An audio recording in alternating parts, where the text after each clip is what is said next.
Oil. ఇప్పుడు stove on చేసి stove మీద పెట్టుకోవాలి.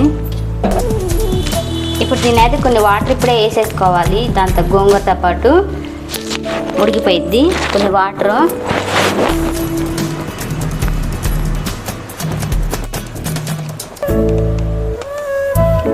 గరం మసాలా కొంచెం. ఇప్పుడైతే దీన్ని కదిలించకుండా మూత పెట్టేసుకొని ఉడికించుకోవాలి. ఇప్పుడైతే ఇది ఇలా ఉడికిపోవాలి. గోంగూర అన్నీ కూడా మన మధ్య మధ్యలో చూసి తిప్పుకుంటే సరిపోద్ది. అన్నీ గోంగూరకి పట్టేస్తాయి ఇలాగా. ఇప్పుడు దీనిలో కొత్తిమీర, కరివేపాకు, ఇంకతో తాలింపు పెట్టాల్సిన అవసరం లేదు. ఇలా కలిపి పెట్టుకుంటే తాలింపు కూడా అవసరం లేదు. అంత టేస్టీగా ఉండేది, చాలా బాగుండిద్ది. ఇప్పుడైతే స్టవ్ ఆఫ్